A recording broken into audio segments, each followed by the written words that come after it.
biz Afg'onistonning Bag'lon viloyati Pulxumri shahridamiz. Pulxumri degan shahardamiz. Pulxumri.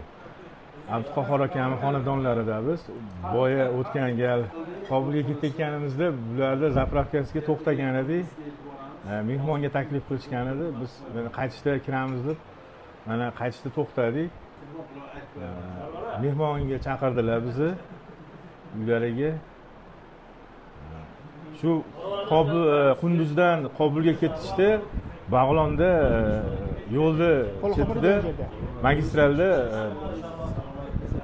zapravkalari bor. Abduqahhor akamni mana 5 ta o'g'illari bor ekan. Hozir bitta 4 o'g'illari, kenjalari ishda. Abduqahhor akam shu Afg'onistonda etnik o'zbeklaridan qaylardamiz dedilar. Ajdodlari Surxondaryodan ekan. Bizni ko'rib rosa xursand bo'ldilar. 3 yildan beri Afg'onistonda tinchlik hukmronlik qilayotgan uchun biz barcha o'zbekistonliklarni Afg'onistonga kelish, mehmonga kelishga, sayohat qilishga Afg'onistonga taklif qilyaptilar. Hoji aka, bu O'zbekistonga borganmisiz? Yo'q, O'zbekistonga borganimiz yo'q. Otalarimiz shu O'zbekistonda edi. Qashqadaryo, Qamashqa, Obulis, Davlattepadan. Shu yoqdan edi. So'ng bizga aytaydik, shu yoqdan bilamiz.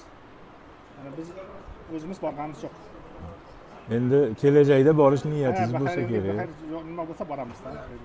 Samarqandga, Buxoroga, Surxondaryoga, Toshkentga, Farg'onaga boramiz.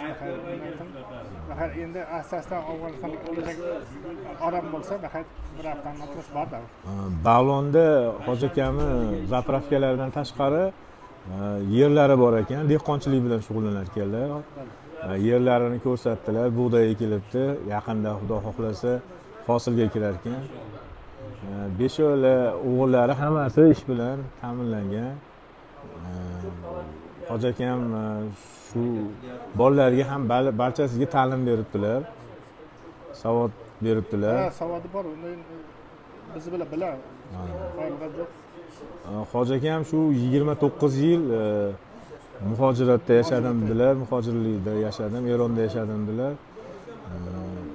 89-yilda qaytib kelganman. 89-yilda kelgan. SSR qo'shinlari chiqib ketgandan keyin aytgan ekansizda Afg'onistonga. O'sha urushdan so'ng chiqib ketdi. Qonlar assalomu alaykum, yaxshi bosdirman. Yana bizning ko'p xo'sh bo'ldik, mana qavmlar kelib ekan, so'ng shu yerda tanishdik, so'ng birga da'vat qildik, biz aytdik, kelinglar uyga bir kecha qolingizlar, undan nima so'zlashaylik, so'ng ketasizlar deb nima qildik. Mana ko'p xo'sh bo'ldik. Rahmat. Rahmat. Sog' bo'ling Hoji aka. Siz ham O'zbekistonga borganingizda biz ham mehmon qilamiz. O'zbeklarni ko'rib biz ham xursand bo'lyapmiz. Biz ham xursand bo'ldik. Bir millat biz, ikkita davlatda yashaymiz. Bali. Biz inshaalloh barimiz bir qarindoshmiz. Endi bundan bog'iga Xudo xohlasa aloqalar o'rnatilsa kerak. Mana Afg'onistonda tinchlik sekin tinchlik o'rnatilyapti ekan. Inshaalloh biz ham xushal bo'lamiz. Sizlar kelsanlaringiz, biz ham borsak, mana inshaalloh Xudo qalasa aram bo'lsa, biz baxayr avtomatimiz bor, baxayr biz ham shu yoqdan bo'lamiz, naslimiz asli shu yoqdan. Rahmat Hoji aka, sog' bo'ling. Salomat bo'ling.